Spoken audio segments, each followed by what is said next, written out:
And good evening, everyone. Welcome to another edition of New York Giants Football Talk, Season 3, Episode 5. 2 weeks into the preseason. We got 1 week left, and then the regular season is here. Uh, as always, Kenny K here, and along my counterpart, my brother from another, Mr. Paul Rosen. How we doing tonight, Paul? Great. Good evening, Kenny. Good evening, everybody out there. And no, we do not coordinate our dress code before we come on. It just happened to be happenstance that we're both in red shirts today. So uh, we don't have a fashionista who is dressing us, but doing great. I mean, when's the last time we can both smile, Kenny, and say the Giants really look good? 30 points in the last two games in preseason. I know it's preseason, but hey, you got to start somewhere, and it looks really good so far. Gotta start somewhere, and it started last week out there in Buffalo, and I had some technical minor glitches that I couldn't get some photos up, but I want to share that with everyone and your experience out there in Buffalo. So I'm going to take us off the screen for a couple minutes, Paul, and I'm going to put some pictures up, and you can explain uh, who are in the pictures with in each Okay, one that we got. So let's take us off screen for a couple minutes, no problem. and let's get these new pictures up. Can you hear me okay? And let's just make Oh sure we yeah, can hear Paul loud and okay. clear. All right, here comes the first one, Paul. So explain to me what went on last week in Buffalo for those who don't know.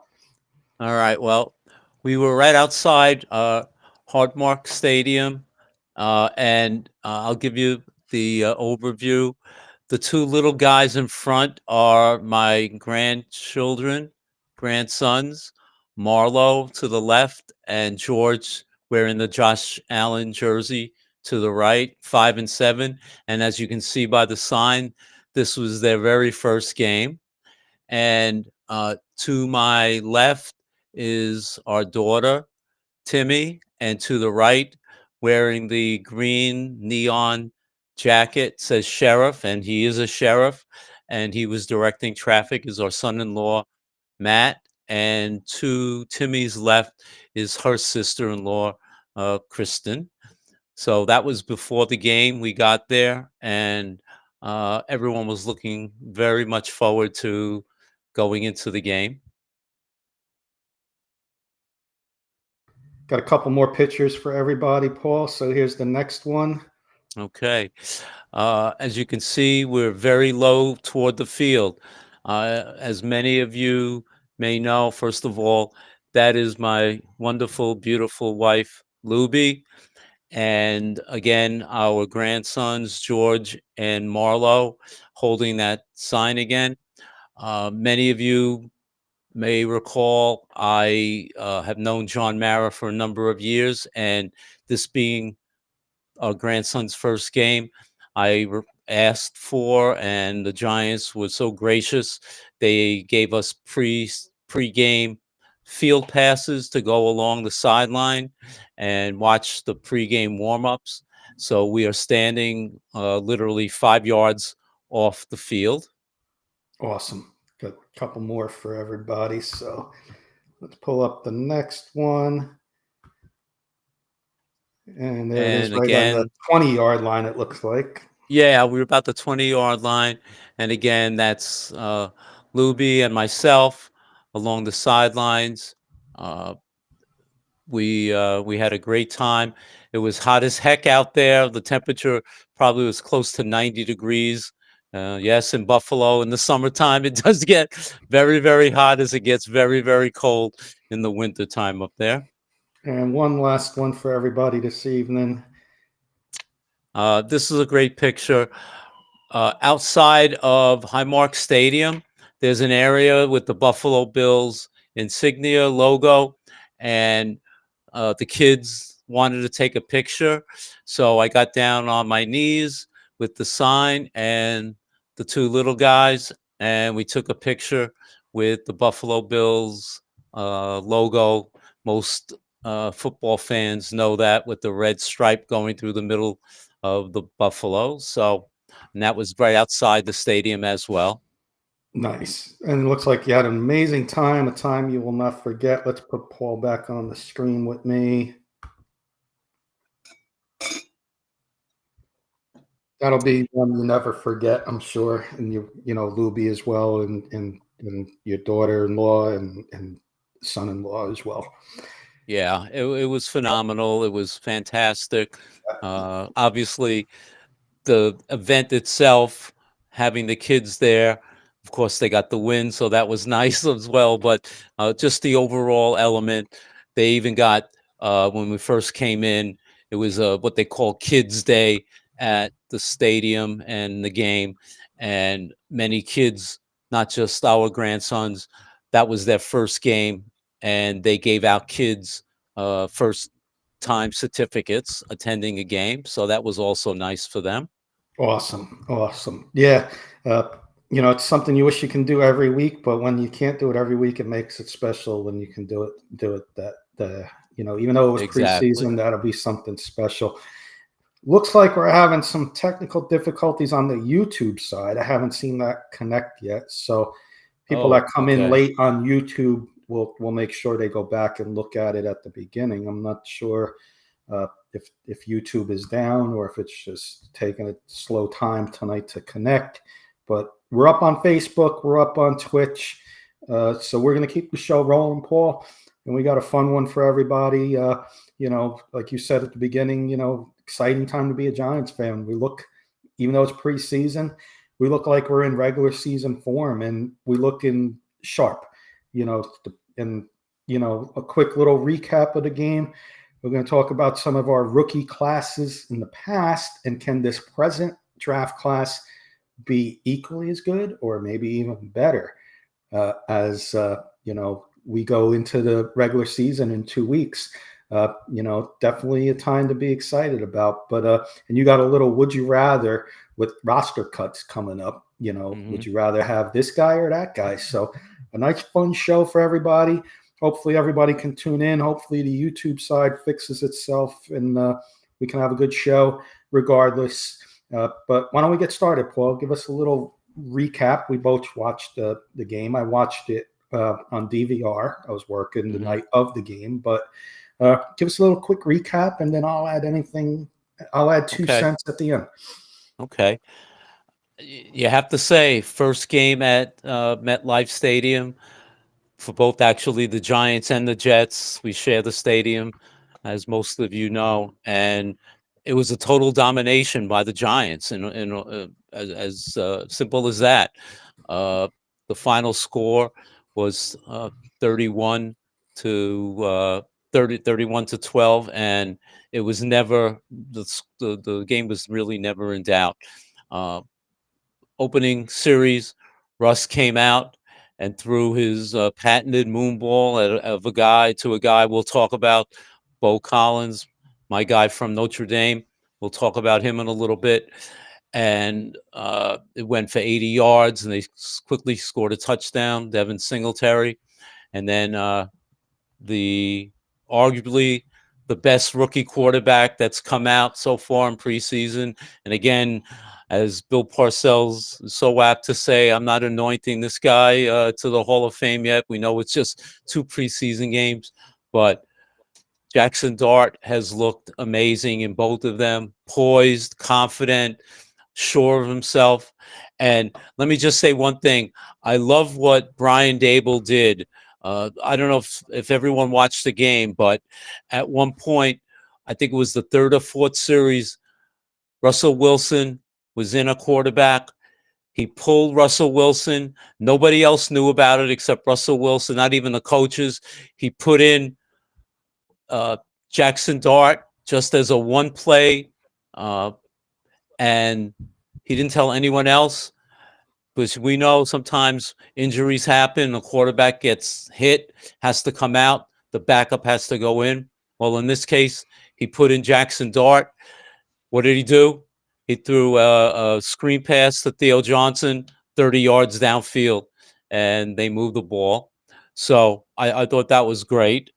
Uh, just to highlight the offensive line again, there were 2 sacks. One was on a sort of a scramble by Dart, so let's discount that. But Marcus Bowe, we'll talk about him also in a little bit.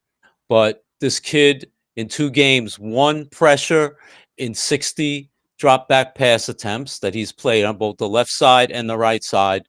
And would it shock me if somehow this kid was starting sooner than later? Absolutely not. There's one viral video. He has such a mean streak. He knocked the offensive lineman down and then went right after him and put him on his butt. You want to see that from our offensive line, which we haven't seen a lot recently. And I want to point out one guy on the defense and special teams, Dane Belton. This kid is always around the ball. He's constantly in on tackles. He's not going to start. Obviously, we're gonna start Holland and Tyler Nubin, but this kid's going to play a lot. He had the most tackles in this game, I think 7, and he is just always around the ball. And I think this kid is going to be arguably, the top sub safety in the league. That's how good this kid is going to be this year. And the other thing is, Kenny mentioned it to me, and I don't want to steal his thunder, but we have big problems, but in a positive way, because we have 5 or 6 undrafted free agent wide receivers that are doing so well. We don't know who we're going to keep, and we'll get into that in a little bit in our Would You Rather. But let me tell you, every one of these kids are making plays every week. So the Giants are going to have a good, hard, difficult, big problem in deciding who's going to stay and who's going to go. Couple comments. Well said, Paul. If anybody's out there on YouTube land, just say hello. It looks like it's connected, but just want to make sure if anybody's out there. It looks like YouTube was very slow tonight connecting. Our good friend David Burns saying hello from Cedar Hill, Texas, and saying about Marcus Bowe is already a nasty piece to that line. Continues his aggressive play up front. Can't disagree there. He has looked good through training camp, through preseason so far, way ahead of schedule, and a surprise when you get a surprise, meaning 5th round draft pick, which we're going to compare this year's draft to some past drafts in a little bit. But I agree, he's been nasty. Mark saying hey, hello. Mark. What's up, Mark? And Kurt saying about Dallas thinks Parsons is going to get moved. If available, he's given up 2 first rounds for him. Best defensive player in the NFL. Thoughts? My thoughts real quick, Paul. Get him out of the NFC East. Get him out. That's just one less worry we have to worry about. We all know what Parsons does to the Giants offensive line. Get him out of the NFC East. That's my thoughts, Kurt. And hold your ears, Kurt. I talked to my friends down here. The perfect move for Parsons would be the Raiders. Silver and black. Carson saying hello, Carson. Paul. And then did you want to add anything about Micah Parsons? I'm going to read David's comment. He's got a long certainly echo your sentiments. Send them as far away as possible. Yeah, I mean, Kurt, they may trade him. Let's trade him to the AFC so we don't play them too often. And if they do go to the AFC West, sorry, Kurt. Yeah. David's got a good comment here. I want to read it in full. This is a season where the Giants want to see improvement. I am seeing talent where there wasn't any. I am seeing confidence. Coach has to be ready to help keep that confidence, keep that growth going during the really difficult beginning of the season. That's why Jackson Dart needs to start. That's why the Dart needs to start. That's why the Dart needs to start talk. That one. That's why Jackson Dart needs to start. Talk needs to be kept in check. Need Wilson to do what he can to get us an early win.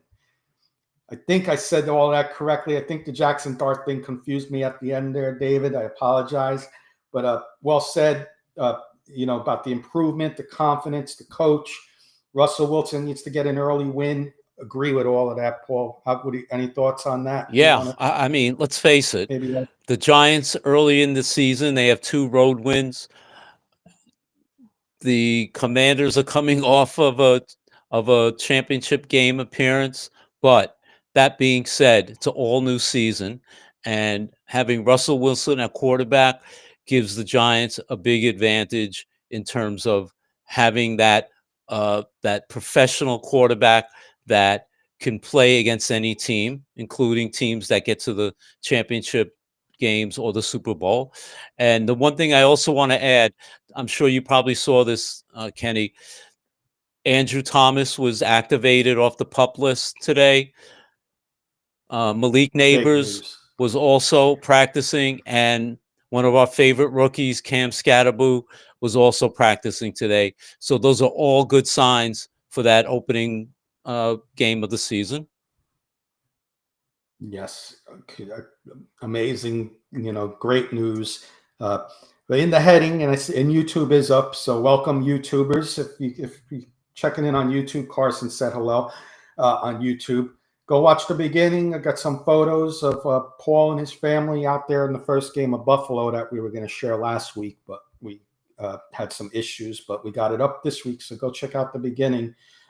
Paul's pictures out there in Buffalo with the family. So, hey, we got in our heading, Paul. We said the Giants have major problems. Well, what was that song? 99 Problems. Well, the Giants have 99 problems, but a 53-man roster isn't one of them. Because actually, it is one of them because we have too much depth in a lot of pieces. So we have a little segment called, you all know that famous game, Would You Rather?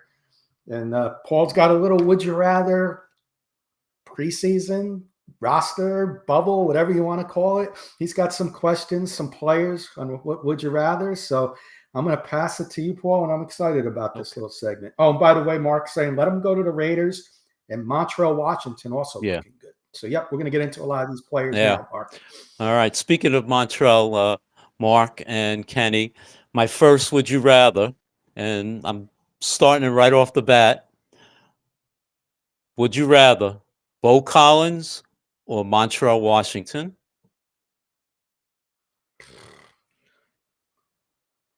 Yeah, I would like both of them because both of them have really, really surprised me this training camp, but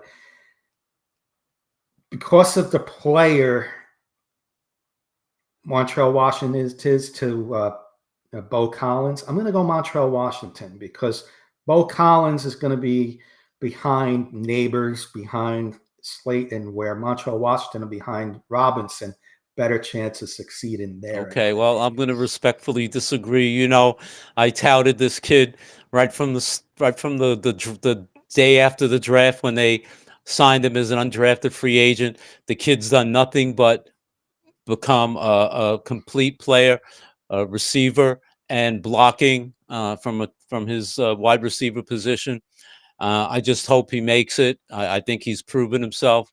I think Dable called him a professional already, so that's good enough for me. So, but this is going to be one of those tough decisions that Shane and Dable are going to have. All right, let's go on. Stay in the wide receiver. Mark's going Montreal Washington, okay. By the way. I'll read the audiences as they play along. Let's stay in the wide receiver room. This is sort of a combination. Little Jordan Humphrey / Zach Pascal, or would you rather Jalen Hyatt? Don't get Zach Pascal out of there. I'm not even going to do a slash there. I'm going to say, this is why I'm going to say this. I would rather have Jalen Hyatt, but I'm going to change that because I'm going to go little Jordan Humphrey because I see a chemistry with Jackson Dart. And you want Jackson Dart to feel comfortable. And I think he's more comfortable with little Jordan Humphrey already. And Russell Wilson knows little Jordan Humphrey as well from his time in Denver. So for that reason only, I'm going little Jordan Humphrey because I see more of a chemistry with Jackson Dart, and I want young quarterback of the future to be comfortable in season one anywhere Okay. possible. Good reasons. Let's go to the backfield. Mark Little Jordan as Okay. well. Devin Singletary or Dante Turbo Miller, who's had 2 phenomenal preseason games so far. If you asked me this question at the beginning, excuse me, of training camp, my answer would have been the veteran Devin Singletary. But with Scatterboo hurt, the next man up takes advantage. And Turbo Miller has really taken advantage of his playing time in preseason and joint practices, in my opinion. And how can you not have this guy on your roster? If you put him on the practice squad, he's going to get scooped up by another team. I would personally, and I know that's going to put the oldest guy in the running back room, Turbo Miller and Tracy, at 2 years, but I'm okay with that because Dante Miller's speed, this kid could be something special that we didn't know we had, and I don't want to lose that by putting him on the practice squad or even trading him away. I totally agree. I mean, I think what else does he have to do to prove that he should be on this 53-man roster at this point? But like you just said, Kenny, if he were to be exposed, somebody will pick this guy up in a faster minute than his running the 100. So I think without question, they've got to keep him. And if it means cutting Singletary, then perhaps it's worth it at this point. Right. And Mark's going with Miller as well. Great. All right, let's go to the stay on offense and let's go to the tight end room, which is about as competitive as we've seen. Daniel Bellinger, veteran, 3-year veteran, Greg Dulcich, who Russ knows from Denver, Kurt knows from Denver. We picked him up at the end of last year. Theo Johnson's going to be our number 1. The Giants love our 7th round pick, Thomas Fidone, and Chris Manhurst is our blocking tight end. It probably comes down to one or both of these guys. It's tough. And Mark just said that these are tough choices. Daniel Bellinger's the veteran on the Giants. Dulcich was brought in towards the end of last year. But I talked to Kurt a lot, talked to Bronco fans a lot. They didn't dislike Dulcich. He just couldn't stay healthy in Denver. He has got, and we saw this in the preseason game, he's got receiving skills. And if you want a guy that can come in and be the guy, you got Chris Manhurst is going to be a blocking tight end on blocking situations. But if you need a situation where, you need, 4 wide receivers and you want to go Dulcich as a 5th, he's got receiving skills. Right, that said, I'm going to say Greg Dulcich in this one. And this is my big surprise. Daniel Bellinger might not be on this roster come week 1 against the Commanders. Maybe they could find a trade partner. Denver's looking for tight ends. Maybe you can get a 5th or 6th round pick for Daniel Bellinger and maybe get something for him because I think he's in a numbers game. And I think Dulcich brings a little more to the table receiving wise. And if you want that type of player, I think that's the way they should go. It's funny. I don't think there's anything that Bellinger has not done that he's needed to do to stay on this team. But we're in a situation where we have so much talent, it seems, that he's just being pushed out, not because of anything he's done, but because the other players in the tight end room have accomplished things that maybe are just a little bit better than what Bellinger can bring. But I don't believe that doesn't mean he's not an NFL player. I think he would, again, if they exposed him, it would shock me if he wasn't selected and swooped up by some good team. Yep. Let's get a hello from Hey, Graham. Graham Graham. saying hello out there in Canada, or our backstage producer on K&K, which we're going to be getting started soon, very soon, with some football preview shows. Graham, I'll be in touch with you and let you know the details on that. Our good friend Roy Hey, Osborne Roy. saying hello, Paul. He's saying, hey there, Kenny and Paul. Wanted to come in and say hi and tune in for a while. We appreciate that, Roy. Roy saying Dulcich definitely can't block. Roy's a Broncos fan, for those who don't know. Can't block, and at times not sure. Not sure handled. I'm handled what, Roy? Short-handed, You can maybe. continue that. Maybe. Oh, not sure-handed. Yes, that's what he is Yeah. saying. I didn't read that right. Yep, it's not sure-handed. He does have some skills, though. Let's let's see what happens. I think Dulcich and Bellinger will be on an opening day roster. I just don't think they're both going to be on the Giants with the other tight ends there. All right, Paul, back to you. Let's go to our probably most questionable area of the team, the offensive line. A guy that we've probably spoken about more than any other player, maybe in the Giants organization, Evan Neal or Greg Van Roten.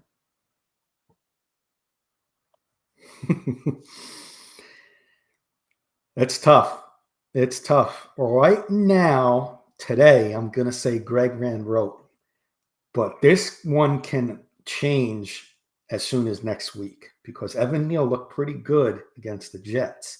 And if he can continue to build off that confidence at guard, he's a lot younger than Van Roten. Maybe Evan Neal finds himself a new position and not, tackle for the future. Like Mekhi Becton and Eric Flowers come to mind. If you want to talk about a former Giant, Eric Flowers comes to mind. He goes to Miami, plays guard, goes to Washington, plays guard, and he's a much better player. So I am expecting that of Evan Neal, younger. Right now, Van Roten, let Evan Neal still learn the position. Maybe in a week or two, I change my mind, but I'd rather right now is the answer. Yeah, Greg Roten. I agree. But that being said, everybody that's talked about him has said his confidence level is sky high at this point. I think he's feeling acclimated to that guard position. He's adjusted well, and I think being inside and having that pressure off of him on defending against those fast, quick ends, I think is certainly going to help him. I mean, the guy's massive; he's huge, and if he can play inside and more importantly stay healthy, I think he can ultimately help this team very much. Okay. Well said. Mark likes Roten, but Neal is definitely on the roster. I agree. Guy we just spoke about, Marcus Bowe or James Hudson III. It's funny. I said this story in the past. Azeez Ojulari faced James Hudson in Georgia versus Cincinnati in their bowl game a couple years back. And I said to Kurt, and I was watching the game, I was like, this kid from Cincinnati was doing good, and then all of a sudden got hurt. Turned out it was James Hudson. Azeez Ojulari wasn't doing anything in that game. Hudson gets hurt. He's out for the game. Ojulari has 3 sacks after that. So James Hudson, you'd think I would say I would want James Hudson, but the way Marcus Bowe has been playing, diamond in the rough, man. We found something here. This kid is just a lightning bolt of confidence, and what he's doing against, I don't want to say starting players in the NFL, but legit backups. I got to go Marcus Bowe as my over James Hudson. I got to go with the rookie. I think he's got more of a ceiling than James Hudson, and even less of a floor the way he's been playing. So I'm going to go Marcus Bowe, an easier decision than you would expect. As you said, he is playing with so much confidence. he has an aggressive, mean streak in him, boy, that you want from an offensive lineman. I mean, he's completing plays and getting up to that second level and just taking out that second and third level defenders. And we haven't seen someone like this on the offensive line in a long time. So the Giants may have struck gold with this 5th round pick, and I'm going with Marcus Bowe also at this point. That one, Mark can't make up his mind on that one. I thought for sure he'd go with the Big Ten guy, but he guess he likes some stuff with Hudson too. And Hudson ain't playing terrible, but I just like with the more of a ceiling. Give me that more risk with Marcus Bowe. I want absolutely. That. All right, let's go to defense and probably the only position battle that might still be available in the secondary. We of course brought in Paulson Adebo to be that number 1 lockdown cornerback, which means what we thought was going to be our number 1 cornerback, Deonte Banks, is now in a battle for his career, quite honestly, with Cordale Flott.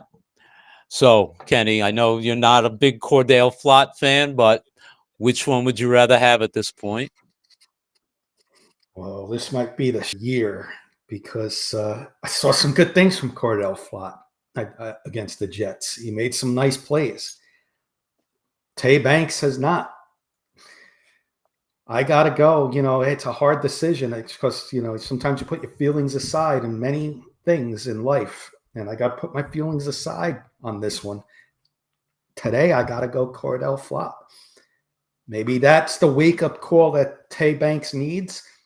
Maybe Tay Banks isn't as good as we thought he was going to be. Well, only time will tell. But right now, Cordale Flott has earned it, in my opinion. I think Cordale Flott will be the starting corner come week 1 against Washington alongside Paulson Adebo. And Banks will be, but it'll be a short leash. If Flott failed, Banks will get that second chance. But right now, I think Flott earned it. And hats off to him because, it wasn't, I'm not his biggest fan. I just, I don't. But he is playing then Tay Banks right now. So, hopefully that continues. And maybe this is the spark Cordale Flott needed. We'll see. Yeah. But I'm going to go Cordale Flott. Okay. Interesting. Mark, first preseason game. They had Banks out there for the whole first half. He was the only starting defensive player out in the on the field for the whole first half of that preseason game. Last week against the Jets, he was not playing. Cordale Flott, who didn't play the first game, came back. As you said, Kenny, played pretty impressively. So I don't know how many reps each one may be getting on Thursday against the Patriots, but this is going to be a difficult decision for the Giants organization. They moved up, traded for Banks a couple of years ago.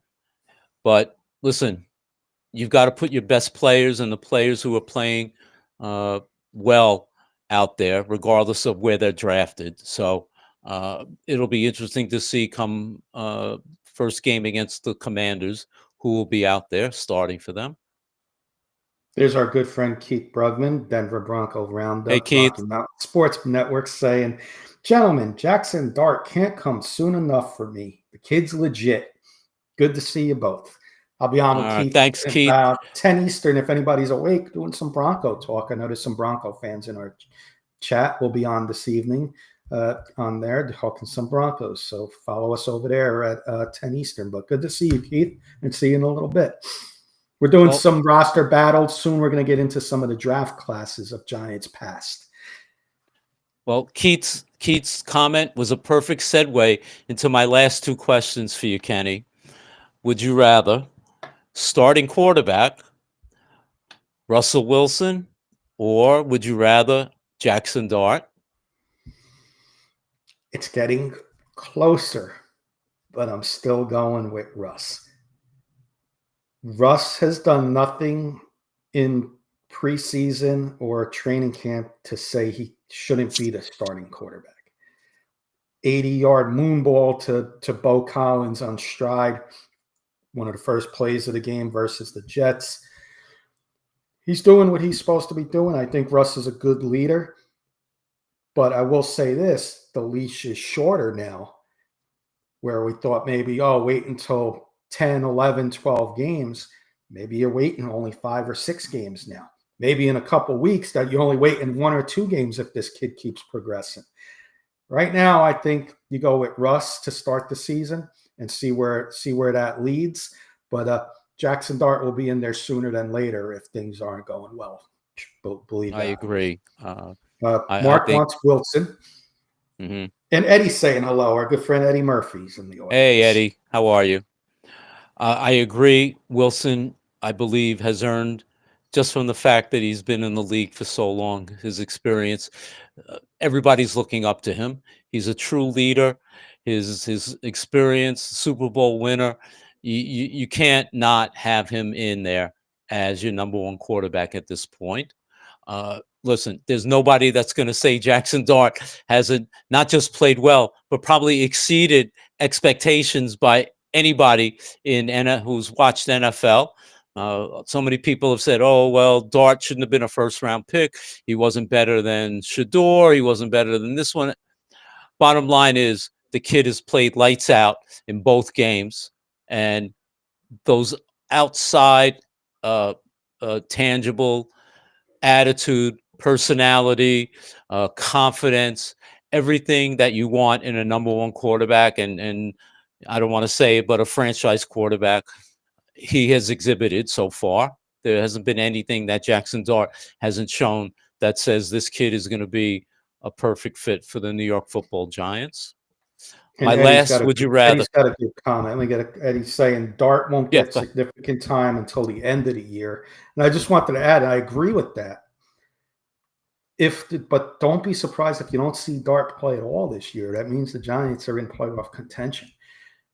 That's how excited I am. yeah, And I know it's preseason, but there's something about this team that just is. And I know Mark and Eddie and David, Giant fans, are seeing it too in their comments.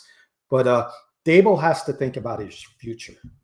And if he starts Jackson Dart week 1 and we go 0-5, 0-6, Dable may not make it through the year. hmm You start Russell Wilson. If things are bad, you can go to the rookie and could turn your season around.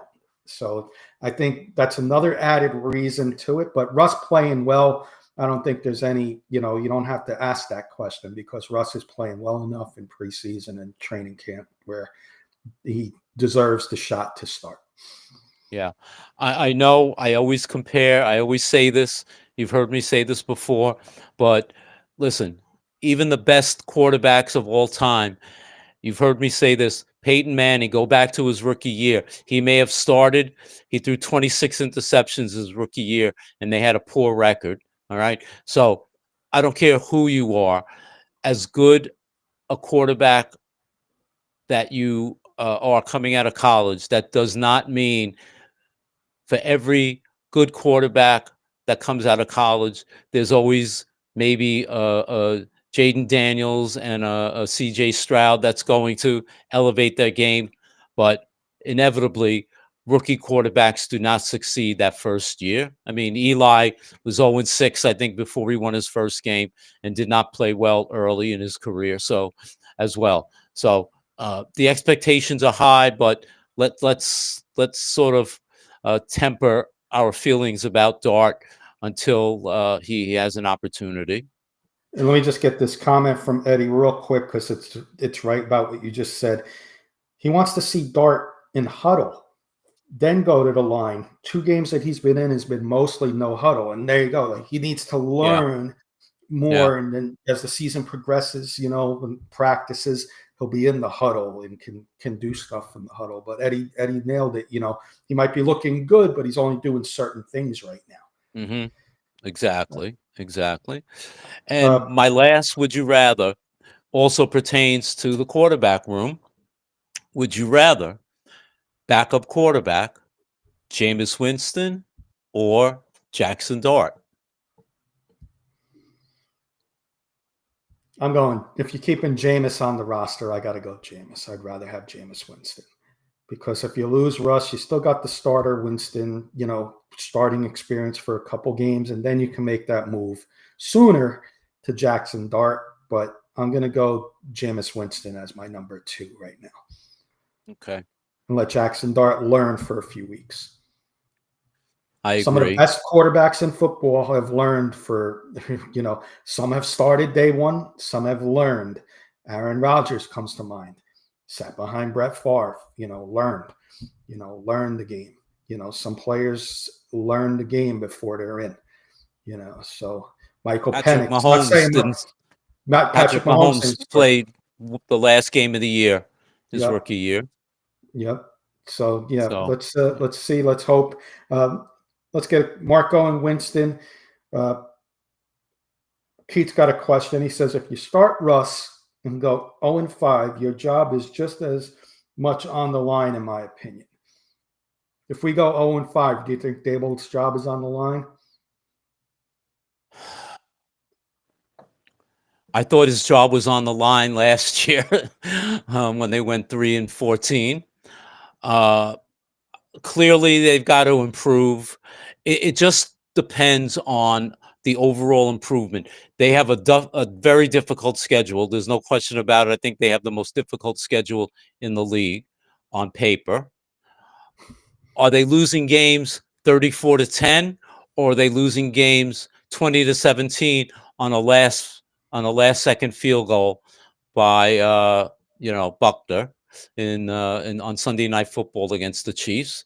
If they're competitive, if they're in the games, even though they may be 0-5, that's a lot different than if they're getting blown out 41-0 on opening day against Dallas. So let's see how that 0-5 plays out. If in fact they were 0-5.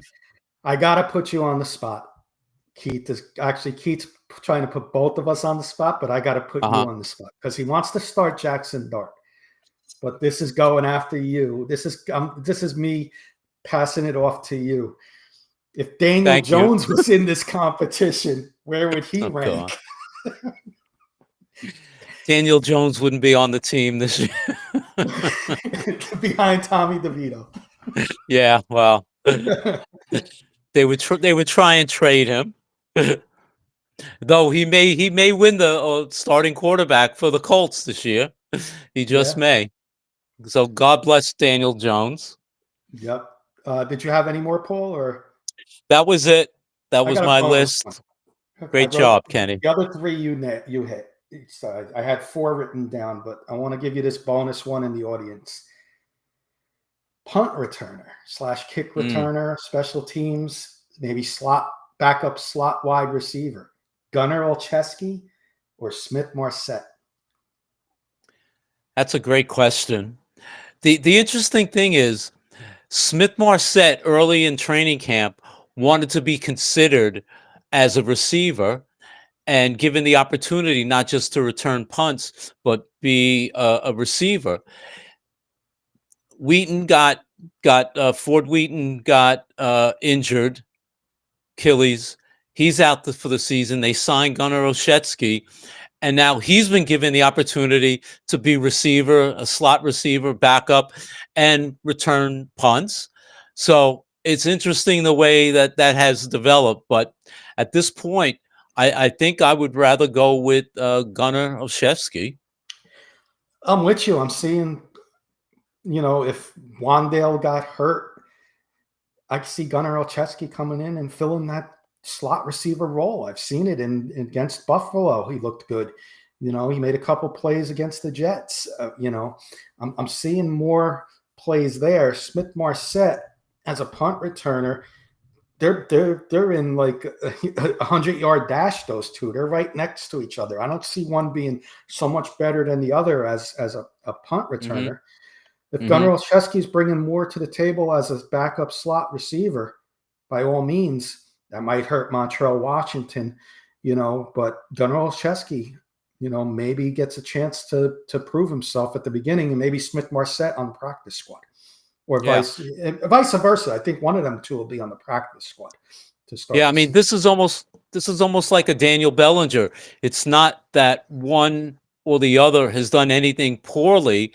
It's just a question of they have other people who have elevated their game a little bit, and maybe you make that determination based on that, as opposed to someone who's playing very poorly and you say, okay, this guy, we have to cut this guy. So it's, again, we go back to sort of our opening of the show, saying the Giants have good big problems after the game on Thursday.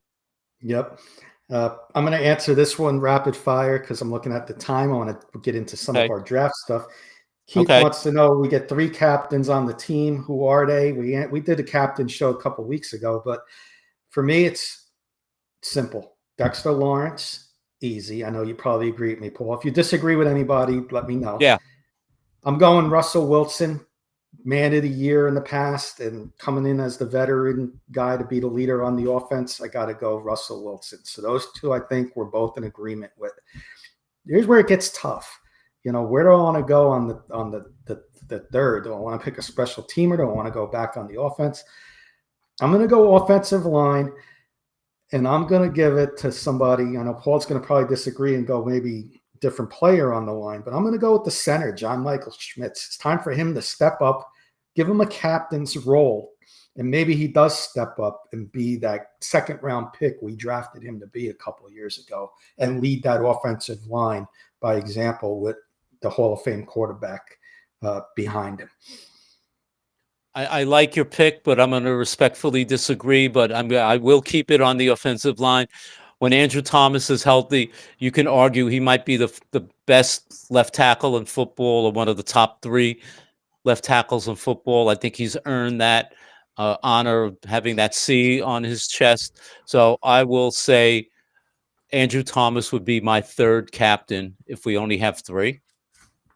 Yeah, good question, Keith. Eddie's got a Yes. good comparison. He's seeing a little Wes Welker, Julian Edelman in Gunnar Olszewski. We'll see. I like that. So, all right, Paul, we're going to move on. We got a few minutes left. I think we can get a couple of these draft classes in. So, Giant fans all around, NFL fans, Keith, Denver Bronco fan, Graham, everybody else out there. This whole draft class really has looked good and advertised on paper. Abdul Carter, we can't say enough about Marcus Bowe. Excited to see Cam Scatterbo on the field. He's practicing. And our 3rd-round pick, Darius Alexander. And then our later picks, Tommy Fadone. And Corey Black did okay on the 6th-round corner out of Oklahoma State. Did okay. I saw him in the game against the Jets.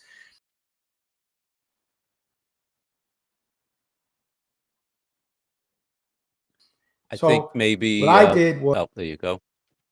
Little glitchy here. I got some previous draft classes, Paul, and you tell me if you think this class will be better than the class I mentioned. All right. And the first one I got is just simple, Paul. It's Phil Simms, 1979, and I just listed notable players that people may know. So we all know, most shocking pick in history of the NFL. The Giants took pick 7 out of Morehead State, Mr. Phil Simms.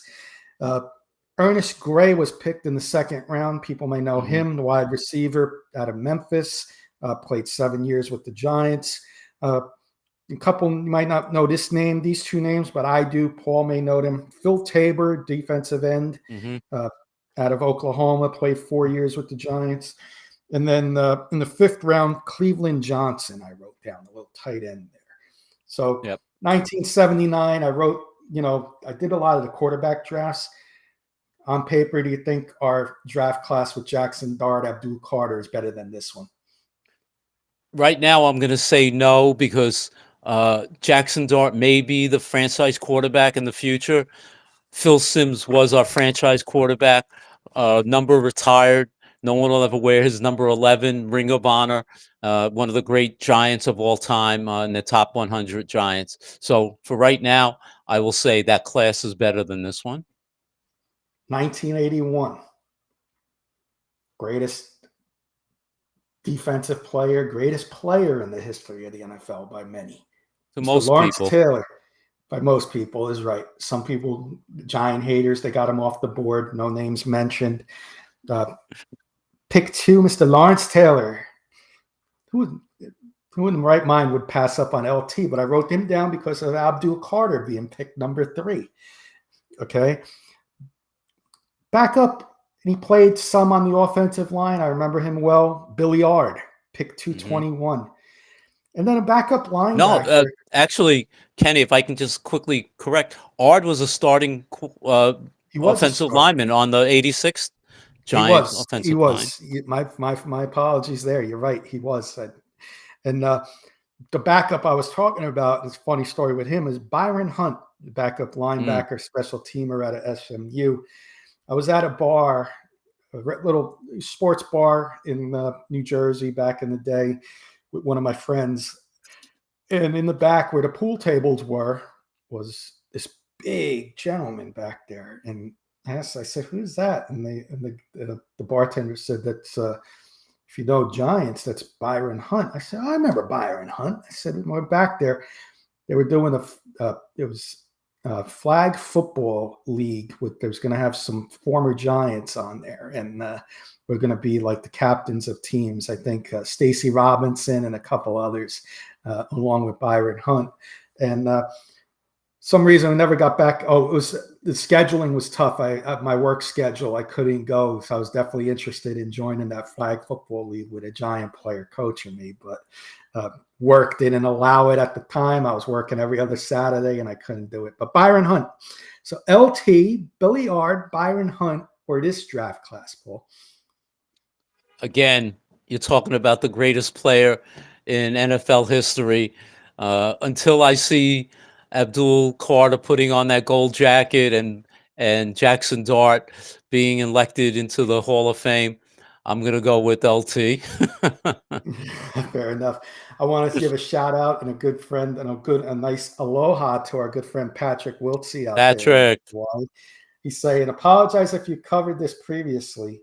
Realistic records for the Giants this season." First of all, Patrick, thank you so much for always taking care of all of us at K&K, the hospital I work at. They truly love all the coffee you sent. We got some hats coming your way very soon, my friend. I got some special ones lined up from you. Mm-hmm. My coworkers at work, the nurses, they showed their appreciation. They all chipped in a little bit too. So we got some nice stuff for your collection coming your way soon, Patrick. But again, we can't thank you enough. We'll answer your question real quick, Patrick, before I get into the next draft class. A realistic record for me, Paul, is going to be 8-9, 9-8. Yeah, I'll go in that neighborhood as well. Yeah, I think we're going to be competitive. I hope I'm wrong, Patrick. Young teams, they seem to lose those close ones sometimes. And I know there's going to be a lot of competitive games, I think, and we're going to win some of those close ones. But I think we're also going to, unfortunately, lose some of those close ones. So I'm going to say about 8-9, 9-8. Thank you for that question, Patrick. And yes. Aloha to you. I hope you're doing well out there in Hawaii, and can't wait to see your reaction with some of the stuff we got. Yeah. 84, Paul. And I think I should ask this question at the end of the year, and we should save this question for every year for the next 5 years.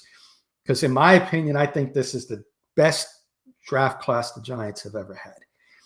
Pick number 3, Carl Banks out of Michigan State. Of course, paired him up with, if LT wasn't in the league, Carl Banks might have been the best defensive player at that time. So that's how, good Carl Banks was. Talking about offensive linemen, talking about Andrew Thomas. I compare this guy. If you want to talk about a guy to compare Andrew Thomas to, about William Roberts out of Ohio State, picked 27. So we had 2 first-rounders that year, just like this year. Very similar, pick 325, pick 327. But then we come back in 59 and we draft a quarterback, Jeff Hostetler. Of course, he won a Super Bowl for us. And a couple, Conrad Goody, pick 97. But then here come 2 more starters. Gary Reasons at pick 105. And how about in round 7, Lionel Manuel, 171. My opinion, the best draft class of all time is 1984. But let's answer this question in a couple of years. and see where this 2025 class compares to the 84 class. But thoughts on the 84 class, Paul? I know, if Yeah, your answers were 81 and 79 is better, then 84 is definitely got to be better. definitely. Listen, Banks again, all-time giant, but the guys that the last two guys you mentioned, Lionel Manuel and Gary Reasons, were just as important on offense. And the Giants in those days were run heavy, so they didn't rely a lot on their wide receivers. But Manuel was a very, very good wide receiver for the Giants. And needless to say, I don't want to share this, but I will say one of your favorite plays of all time, Gary Reasons hitting down Bobby Humphrey at the goal line. Hold your ears, Keith and Kurt, and all the Denver That's right. Bronco fans. But I know uh, that's one of Kenny's favorite plays of all time, and Gary Reasons was one of the great players. In addition, he had that fake punt against the 49ers in the championship game that led the Giants, one of the plays that led the Giants to beat the 49ers and stop their possible three-peat. So Gary Reason's a very underrated player in Giants history. Let's do a couple more, Paul. I'm looking at the time. I'm going to Okay. move to 1993, the year I graduated high school, and Kurt graduated high school. What a weird class this was. No first-round picks. But at pick 40, we get future Hall of Famer and maybe the second best giant of all, on defensive giant of all time, Michael Strahan. Then in between, I wrote these guys down because there wasn't another good pick until the 7th round. Mm-hmm. Marcus Buckley, pick 66 out of Texas A&M, linebacker. Greg Bishop, guard out of Pacific. Tommy Thigpen, linebacker out of North Carolina. Scott Davis, another guard out of Iowa. We drafted a kicker in the 6th round, who I don't even remember, Todd Robeson. But in the 7th round, we saved the draft, because even if you drafted Strahan and nobody else after that, I think it would have been a failed class. But in the 7th round, you get Mr. Jesse Armstead, one of the most underrated players in the history of the NFL, in my opinion. And you nailed him in the 7th round. So I wrote that class down. So we would just go Strahan and Armstead for this class coming up. Yeah. I listen, Hall of Famer and Ring of Honor with Strahan. In fact, did they retire his number? Is his number retired? I believe so. Yeah. So retired giant, never to be worn again by any other future giant. And as you've heard me say, if you ask me my top 5 giants of all time, Jesse Armstead is on that list.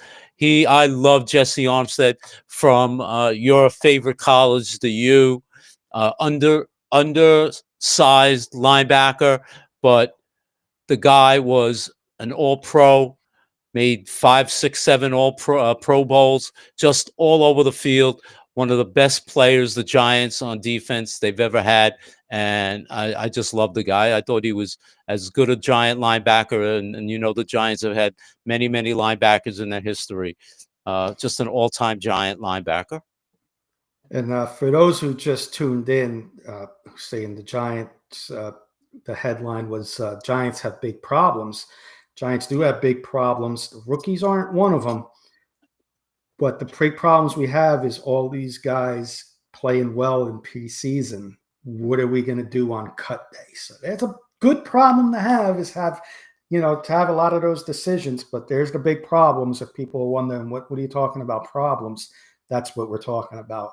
Was talking about a little earlier in the show. Now we're just wrapping it up with comparing our rookie class to some of the great rookie classes. I got 2 more for you, Paul. Okay. 2004. Philip Rivers. I say Philip Rivers because we drafted Philip Rivers. Of course, Eli's going to be in parentheses. We traded for Eli at pick 4. Great. One of the greatest offensive linemen in Giant history, Chris Snee. Paul, his son's playing for his son's in 8th grade. Did I show you that video of Chris Snee? Yes, you did. He's going to be playing for Bergen Catholic, who have won 3 state titles in a row. go look up Chris Nee's kid, 8th grade. He's going to be a phenomenal arm and maybe a future quarterback in the NFL. But we all know his ties with Tom Coughlin, the lineman out of Boston College. Then the other two I wrote down in that draft, Reggie Torber was a backup linebacker, contributed a little bit. And Jabril Wilson was a nice defensive back safety for us, Paul, for many years. So a nice little class there in 2004, headlined by Philip Rivers / Eli Manning. Great class. Listen, you have Eli, Ole Miss, now Jackson Dart, Ole Miss. If Jackson Dart can do half of what Eli has done in his career, he'll vault. This class will vault over Eli's class as better, because I'm hoping that Abdul Carter and some of the other players on this class will really shine out as great pros. I wrote one more class down, Paul, and I headlined 3 guys in this draft. 2005, the following year. 2nd round, 3rd round, 4th round picks. 2nd round, no 1st round pick, but this was a good class. We nailed it. Corey Webster, 43 out of LSU, the defensive back. Justin Tuck, your famous Notre Dame alumni over there. So Justin Tuck comes in at pick 74 at Notre Dame. And then Brandon Jacobs, Thunder himself, comes in at pick 110, Paul. So 2nd, 3rd, 4th rounds, we nailed it. How do you compare that to this year's class? Cam Skattebo, Abdul Carter, and I guess you would say Corey Black later on, but 3rd and 4th round there, Jacobs and Tuck compared to Skattebo and Carter. Yeah, again, one of my favorite Giants of all time, Justin Tuck, obviously, as you said, well said, Notre Dame alumnus, just a great Giant, Ring of Honor. Again, Brandon Jacobs also, 2-time Super Bowl champ, both him and Tuck and Corey Webster. So you're talking about 3 of the great Giants of all time. That's a great class. If this class this year can possibly emulate them, that would be phenomenal for New York Giants. Yes. And I would say hello to our good friend PA Scratcher guy.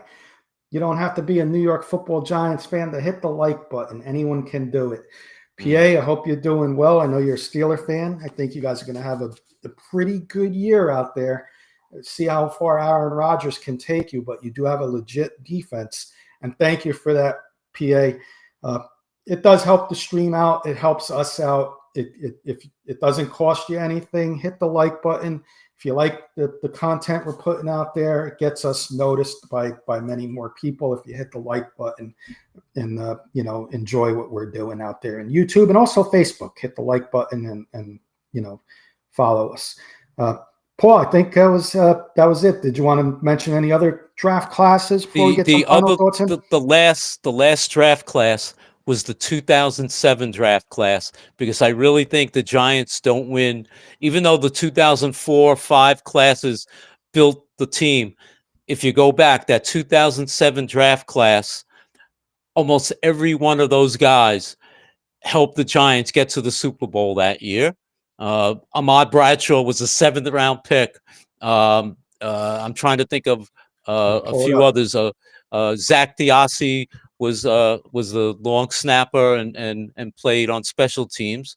And I'm trying to think of who else. I think Steve Smith was the 2nd round pick out of USC, made a key 3rd down reception in the Super Bowl to keep that last drive alive as a rookie wide receiver. And almost Kevin Boss, the tight end. Kevin Boss, had a and big Aaron Ross. And Aaron Ross was the number 1 pick, started at cornerback. So that draft class really was overall from top to bottom, helped the Giants get to the Super Bowl and win the Super Bowl that year. So another outstanding draft class. If this year's draft class can be as good as that one, hey, we'll see the Super Bowl a lot sooner than Giant fans think. I'll have to put this in my folder and save this for next year and see how Yeah. good this year's class can, if any of our thoughts change next year with the classes. If hopefully all these rookies play well enough where we can say, yeah, they're better than this class, because that means our future is bright. PA was just saying, you're welcome and thank you. I think there's a chance for the Steelers as long as TJ Watt stays healthy. His favorite Giant game was the one where they handed the Patriots that one giant loss. I think many Giant fans enjoyed that game, PJ. Yeah. Uh, PA. so, Yeah. PA. But yeah, thanks for that, PA. Appreciate it. Paul, let's get some final thoughts in. We're up on the time. I know you got things to do as well. Fun show, Kenny. Thank you, everybody, for tuning in tonight. Comments, questions, always a pleasure to be here. Because of you guys, we enjoy this show tremendously. Whether you're Giant fans or Bronco fans or Steeler fans, doesn't matter. We can talk about any team, but especially the Giants. But we enjoy having you as our audience each and every week. And echo Paul's words. Thank you, everybody, for tuning in. Like PA said, hit the like button if you like what we're doing. It'll get our name mentioned a little more. Appreciate it. One more week of preseason, and then the regular season's here. So next week, I think Paul and I will do our predictions. I think the roster cuts are Tuesday, so I think we'll do a little roster cut prediction there. Who makes the team, who doesn't, and we'll see how well we do with that. But looking forward to the season. Early one this week, guys. Thursday night. Go watch some of the backups. Some of these last positions on the roster can be won or lost here. So look forward to it. Look forward to seeing you all next week. Paul, you have a good night and enjoy the rest of your stay up in New York. And we'll see you soon. Thank you, Kenny. Talk soon.